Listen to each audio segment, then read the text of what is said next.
today I want to wear the hat of a social scientist, which I am, and a political scientist. And for all of you present here, particularly all the young students, I want to unpack the idea of truth a little. All of us have heard a number of speakers speak about their ideas of truth, question the established ideas and norms around the concept of truth. But how has this idea of truth evolved? What is truth at the end of the day? One of the speakers said that, my truth can be different from yours. So is there a common understanding, a shared understanding of truth at all? How do we understand this truth? So I call truth a treacherously simple concept. And why a treacherously simple concept? It feels like all of us understand it. We all know what truth is. One of our speakers was talking about how from a very early age, we are told to be truthful. All of you may be remembering the story of Pinocchio. Every time Pinocchio lies, the nose grows. So you're not supposed to lie. You're supposed to be truthful. But what does it mean? My previous speaker very sweetly told about the story of him telling his daughter that his wife is 39. Which is very interesting. It gives him happiness. It gives the daughter happiness. It's an inside joke. And there are moments of joy that they're sharing with this one innocent lie. So how do we then re-understand truth in the worlds of lies and innocent lies? So is truth eternal? Is truth absolute? Is truth unchanging? Albert Einstein very famously said that if you are careless with the truth in small matters, you cannot be trusted with the truth in important matters. So there is importance of truth. But what is this truth? You and I now live in a world which is changing. There is information, misinformation, news, fake news. There's AI, Chat GPT. There is Twitter and WhatsApp and Instagram. People are curating their ideas of truth. Instagram stories are often, if not always, are curations of moments where we want to project a certain idea of truth about ourselves and our lives. So how do we then understand truth in today's modern, postmodern, and as one of our colleagues said, in a post-truth, perhaps, world?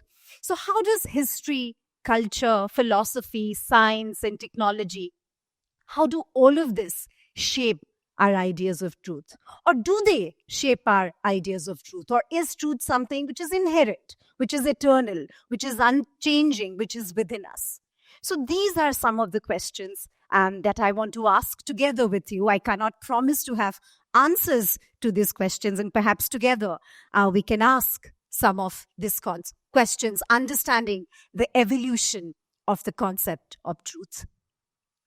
One of our earliest speakers at the very early on alluded to classical political philosophy and spoke about Plato and Aristotle and how classical philosophers, classical Greek philosophers looked at the ideas of truth. So for Plato and Aristotle, truth was unchanging. It was universal. It is immutable. You cannot change the ideas of truth. And how do you arrive at this idea of truth? You discover it through reason, through observation and logic. So if some of you who will be studying political science or who are studying social studies, you would have heard of Plato's Republic. So in the Plato's Republic, what is it? It is a dialogue. The disciple is asking questions and the master is answering.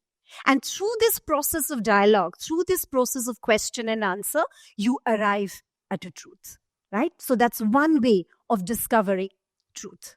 For Aristotle, on the other hand, which is very interesting, Aristotle believed in inherent inequality. He believed that some are born superior and some are born inferior. So in Aristotelian idea of the city-states, right, where everybody was equal, who was not equal?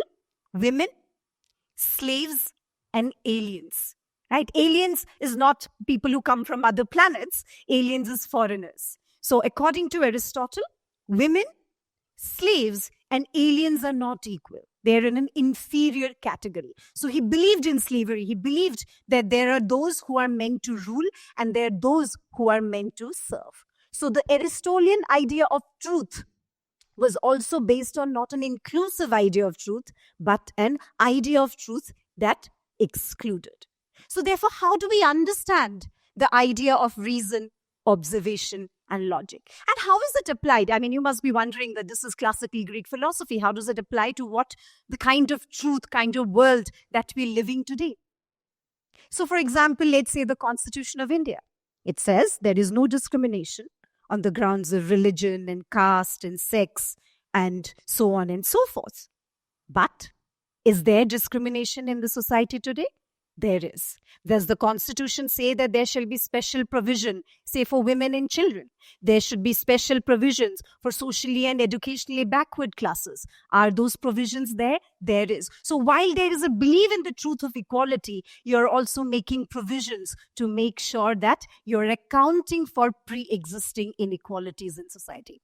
Dr. Ambedkar said a very beautiful thing in the Constituent Assembly when we were making our constitution. At his final speech at the Constituent Assembly, Dr. Ambedkar said that India today is going towards a sort of diverse reality. We are going to have political equality. Each person has the right to vote. But we live in a society which is deeply socially and economically unequal. So if India has to leave its truth, and I'm paraphrasing Dr. Ambedkar's words, then we need to work on the social and economic inequalities that are so deeply seeped in our society. So therefore, you look at the classical Greek philosophical idea of truth as universal and immutable, and then you start questioning that idea by talking about what could be a critical approach to that idea of truth. Then you had the medieval period, and all of you are aware that medieval period was the period of religion and theology. So during this period, how did we look at the idea of truth? We thought that truth can only be achieved through religion. So religion is the gateway to truth. That's how the medieval ages looked at the notion of truth. And then came the Renaissance and the Enlightenment, the focus on scientific inquiry, the focus on evidence. So you had Galileo and Descartes and Newton, who said that reason and empirical evidence can only lead you to the truth. So the apple falls from the tree. You can observe and you think about gravity. So truth is something that is objective, that can be looked at, that can be observed. So Enlightenment, Renaissance moved away from these theological understandings of truth, that truth is only through religion, and started talking about scientific inquiry of truth. And then you had the modern era. You had thinkers like Immanuel Kant in the 19th century. And what is Kant saying?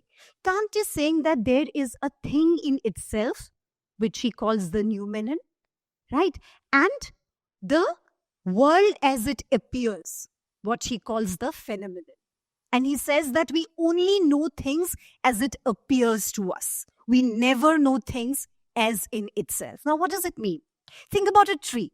When you're looking at a tree, you can see the trunk of the tree, you can see the green leaves, you can decide whether the tree is fruit-bearing or not, you can decide whether the tree will give flowers or not, right? So this is your perception of the tree based on your sensory experience. So what do you know? You know the phenomenon. You know the tree as it appears to you. But do you know what is it to be like a tree? What is the essence of the tree? So what Kant argued, and what many of us now dabble with in terms of the idea of truth, that do we really know the truth of something? Like, for example, you're looking at me, we're looking at all our speakers, we're coming and speaking and interacting with you.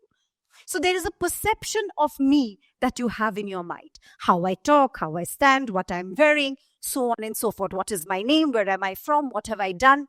That tells you about me, but does that tell you about all of me? How do you know the all of me? I may choose to tell you, but I may also choose to tell you about things that I want you to know about. And then I may choose to withdraw certain things that I don't want you to know about. So do you truly know the truth of somebody? The essence of being something or someone. That is what Kant is talking about. That do you actually know the truth about something or someone? Right?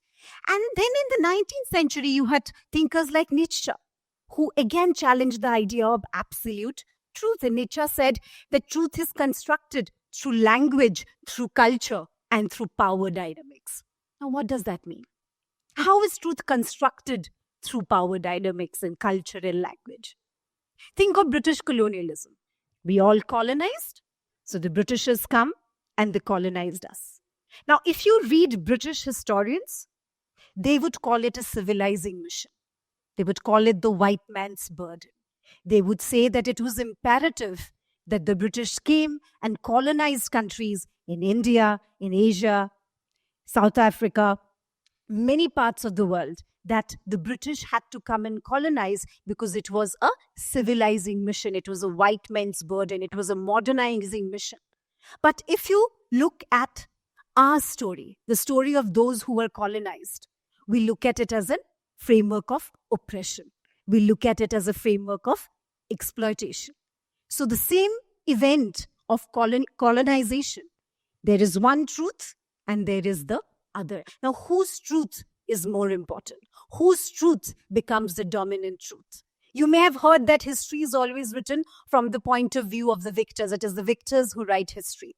Therefore, when you look at post-colonial writers, writers from countries which were erstwhile colonies, they want to challenge the dominant narratives which look at colonialism as a civilizing mission. They want to break that idea of truth and they want to give you their own ideas of what truth is. So therefore, you had thinkers like Nietzsche who talks about language and culture and power dynamics that create ideas of truth.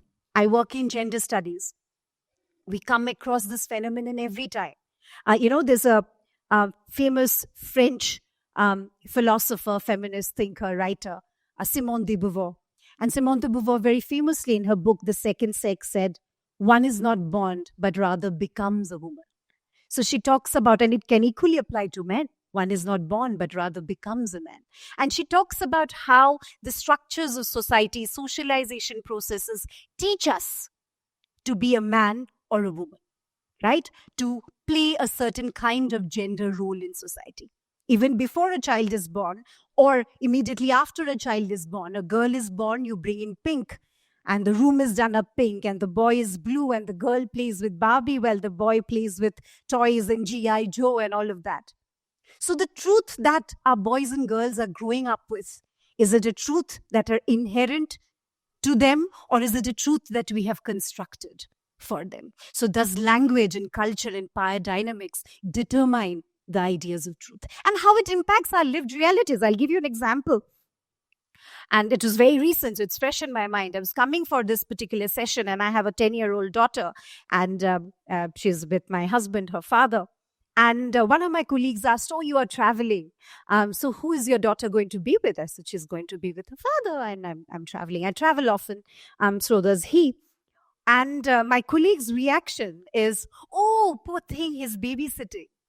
So I had to say that, when it is your own child, it's called parenting.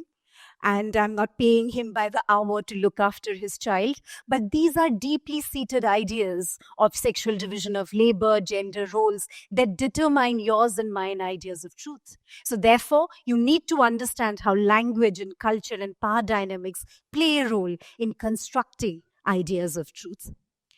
Then in the mid-20th century, you have philosophers like Foucault and Derrida, who said that the truth was not objective or universal, but socially constructed, often used to exert power. Now, one of the examples we spoke about, but there's a very interesting thing Foucault talks about.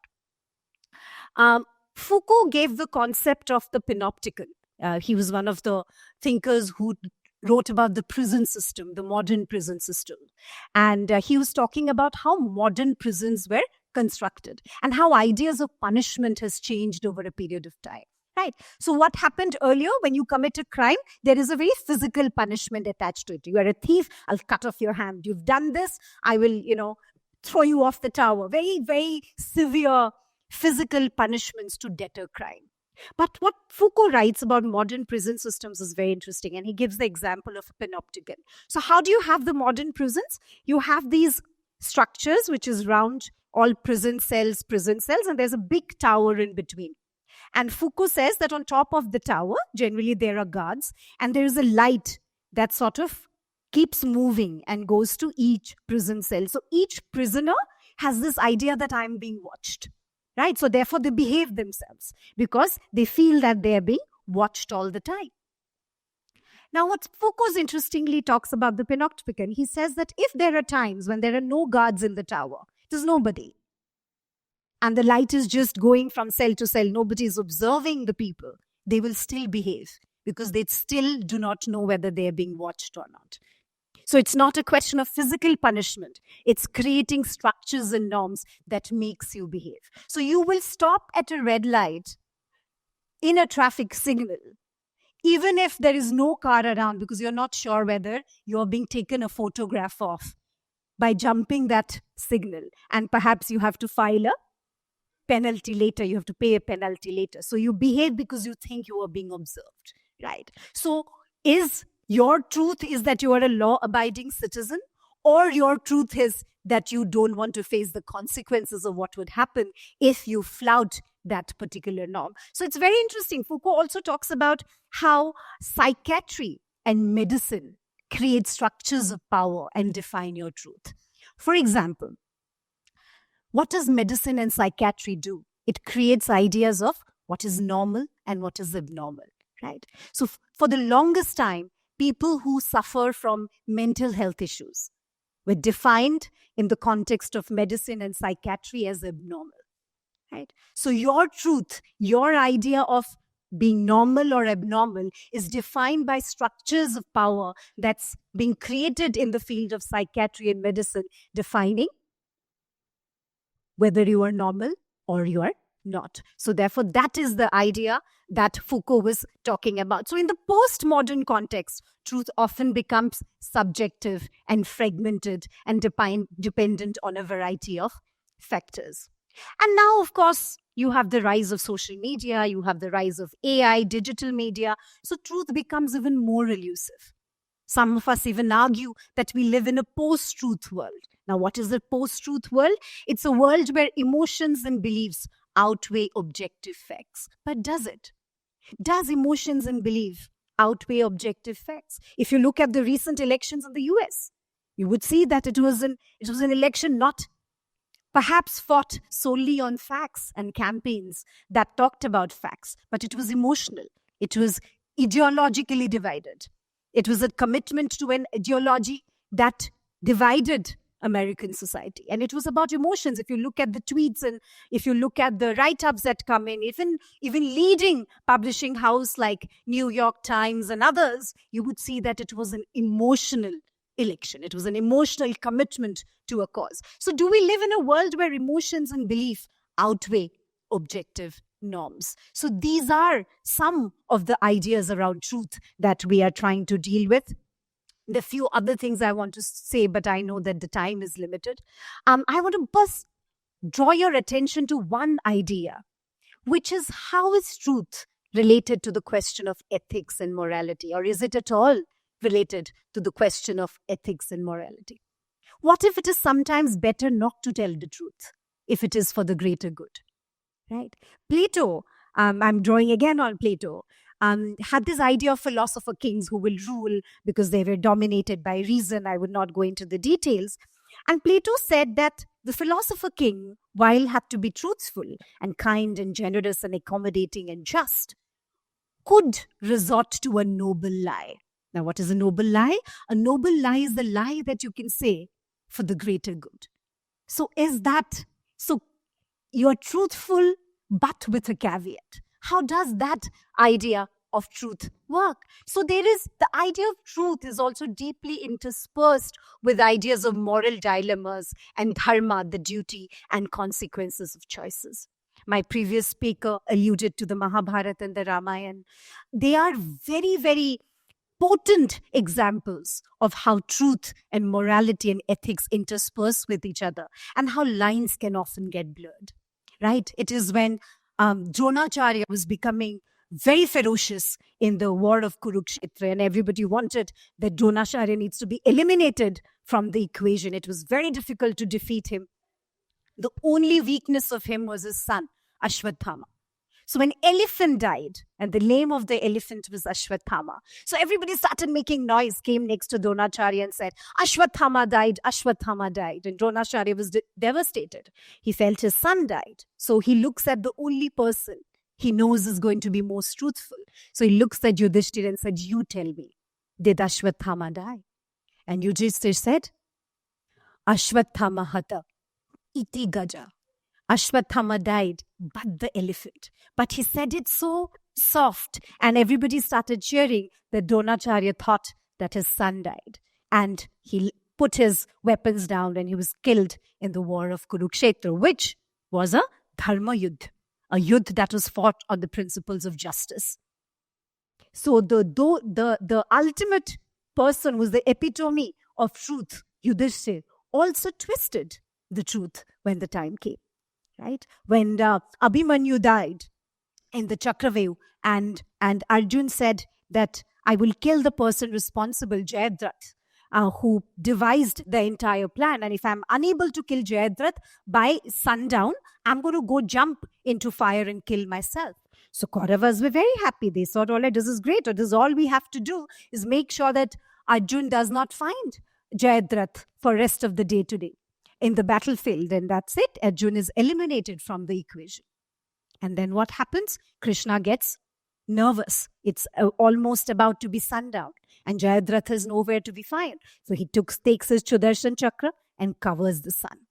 Everybody starts cheering. Jayadratha comes out. Krishna removes the Sudarshan Chakra. The sun is out, and Arjun kills him. So can we bend a truth? Is this a question of ethical and moral dilemma? How do we do it? The idea of truth, and how deeply is it interspersed with the idea of morality and ethics? What does it mean to be ethical in the pursuit of truth? We live in India. We are informed by the Gandhian philosophy of Satya and Ahimsa, truth and nonviolence. For Mahatma Gandhi, truth is absolutely undivided from the idea of ahimsa, that there is non-violence in which the truth lies, right?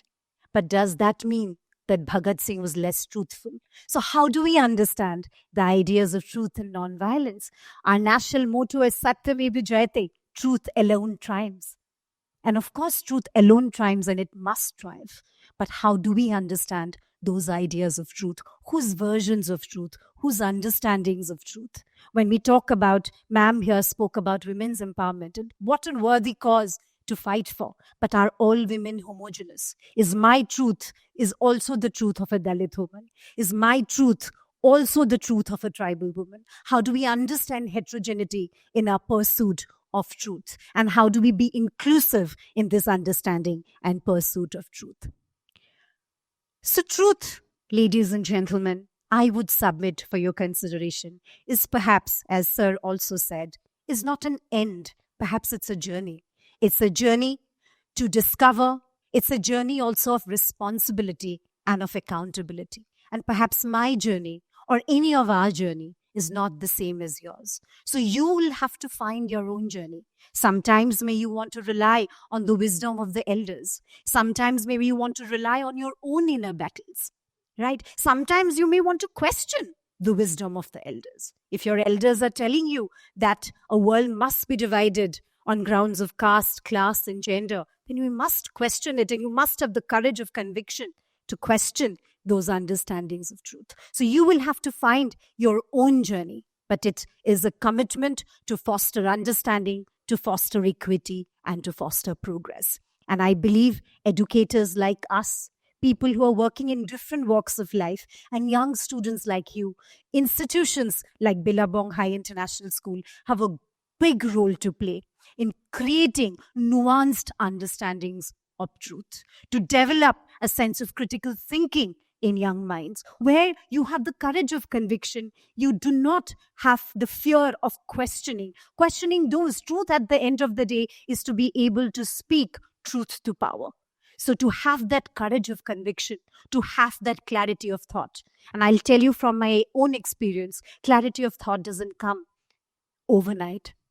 It's a practice, it's an engagement, it's a pursuit. And you should have the conviction, desire to engage with empathy, to engage with diverse truths and resisting these echo chambers and misinformation world that we live in. You need to constantly challenge your own conviction. You have to constantly look at your own self in this journey, reflect, ask questions. I know that some of you are in class 10th and 11th and 12th. You're young people. And these are not easy ideas to deal with, the ideas of truth. But this is a wonderful beginning. I urge you all to think and reflect and think critically in all of these issues. Do not take what we are saying. Find your own truth. Find your own journey. Be true to yourself. Do not be afraid of change, and do not be afraid of admitting sometimes that perhaps we are wrong. It's been wonderful talking to all of you. Thank you very much for your time.